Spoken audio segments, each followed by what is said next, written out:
মো দামে কামুশিরা নাই আর বোধহয় সম্ভব নয়। আজ আমি আপনাদের মাঝে একটি জাপানিজ গল্পর বই তুলে ধরতে চাই, সেটা হলো ফুবুকিনো আস্তা, মানে তুষার ঝড়ের পরের দিন। আর এই গল্পের দুইজন প্রোটাগনিস্ট রয়েছে, একজন হলো নেকড়ে আর একজন খরগোশ। নেকড়েরে জাপানিজ ভাষায় বলে ওকামি আর খরগোশে বলে উসাগি। তো চলুন গল্পটি শুরু করা যাক। এক ঝোড়ো তুষারপাতের রাতে খরগোশ আর নেকড়ে হেঁটে যাচ্ছে। তাদের চোখ 1 মিটারের দূরত্ব অতিক্রম করতে পারছে না, এতটা ঝোড়ো ঝোড়ো বাতাস এবং এতটা ঝোড়ো তুষার। আর তারা দুজনই শীতে থরথর করে কাঁপছে। খরগোশটা তো ছোট, আর সে তো একদমই শীত সহ্য করতে পারে না। খরগোশটা আরও বেশি কাঁপছে, হাঁটতে পারছে না। নেকড়ে ক্ষুধার্ত, এদিকে খরগোশ তার খাবার। কিন্তু দুজনই আছে যে বিপদে, দুজনকেই বাঁচতে হবে।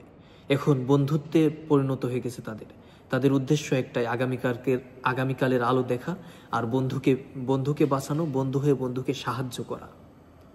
খরগোশ বলছে, মো দামে কামুশিল নাই, আমি মনে হয় আর নেই, এখানেই বোধহয় আমি শেষ।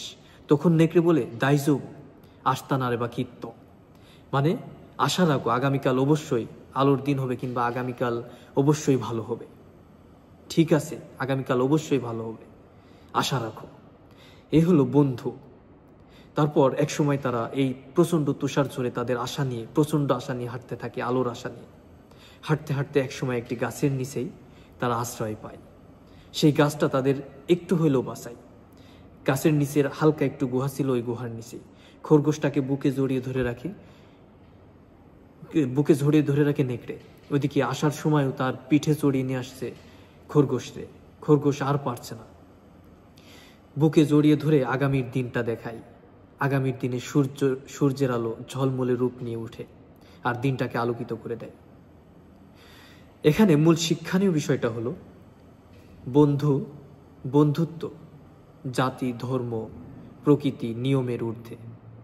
আর আশা নিয়ে বাঁচলে অবশ্যই ভালো দিন, আলোর দিন আসবেই। এজন্য আশা নিয়ে আমাদেরকে বাঁচতে হবে। তো আজ এখানেই শেষ করছি। আর যদি এই বইয়ের পুরোপুরি রিভিউ চান জাপানিজ এবং বাংলায়, তাহলে কমেন্টে লিখুন, অবশ্যই এটার রিভিউ করব। দেখা হচ্ছে নতুন আরও একটি ভিডিওতে। আজ এখানেই শেষ করছি। আল্লাহ হাফেজ।